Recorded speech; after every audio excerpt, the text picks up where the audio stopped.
Welcome to the Daily Bolster. Each day we welcome transformational executives to share their real-world experiences and practical advice about scaling yourself, your team, and your business. Welcome to the Daily Bolster. I'm Matt Blumberg, co-founder and CEO of Bolster, and I'm here today with my good friend, Scott Petry. Scott is a multiple-time CEO. He was CEO and founder of Postini in the email security space, worked at Google for a while. Now he's co-founder and I think executive chairman. That's correct. Formerly CEO, now executive chairman. Of Authenticate, also in the security space.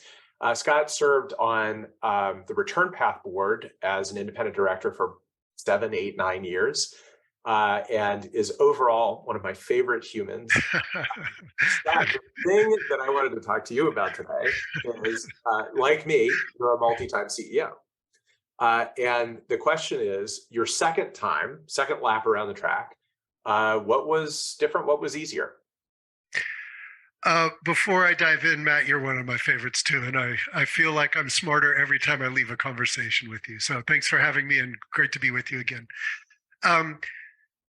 Before I say what's been easier, I just want to lay in a bit of context. It's something that should have been obvious to me the first go round, but it was a lesson that was learned later in the development of this company. And that's basically the difference between a market pull versus the need to continually push to the customer. In Postini, we were there at the dawn of the email security space. There were other security vendors that were doing things that might be tangentially focused on email, but email was never a primary focus. And our trajectory sort of coincided with the rapid acceleration of email as a primary communications medium in business. And we struggled for a while selling against the traditional vendors. And then there was a tipping point where the volume of malicious or threatening email outpaced the growth of regular email. And it put companies in a position where they had to do something about the problem. And the traditional vendors weren't able to keep up. Now, the forces that drove that transition were totally outside of our control. But having been in the execution mode and being really proud of what we were doing, it was easy to fall into the trap of believing that it was based completely on our execution. Of your own brilliance. Of our own brilliance. And, you take that thing that we as entrepreneurs were all raised with, build a better mousetrap and the world will beat a path to your door. It was the second time around that I learned that that's a fallacious statement. It's really not true. So the idea of being bought versus selling in an engagement with the customer is it's a nuanced point, but I think it's a profound point. Yeah, it sure is. All right. So what's easier second time around? So at this time, I feel like I have a better understanding and appreciation for the time needed for things to develop. It's not a lack of urgency, but Postini was an 8-year overnight success. There was a lot of sort of build up to it, but that last 4 years or so clouds your memory of the prior 4 years. And so this time around, I feel like there's been a closer understanding on my part that there's a process to iterate, to try different product approaches, a time needed for the market to catch up as you experiment and try different things. And it requires you to basically be cognizant of that sort of trial and error process to find what sticks. You never make it on the first shot. I am living that right now, so that totally resonates. It seems obvious, right? Yeah. All right. So so patience is number one. What's number two? Patience. Okay. Yeah, you're always more succinct than I am. Context around macro and micro changes.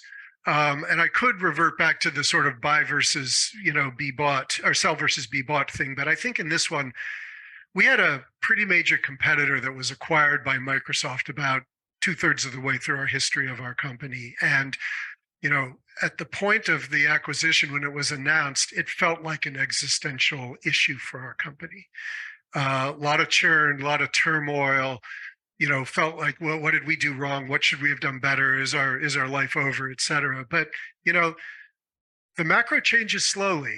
And our market did not disappear for us. In fact, having a big a big vendor by one of your competitors helped legitimize the market that we were helping create. And it gave us a proof point of the need for other companies to do what we were offering.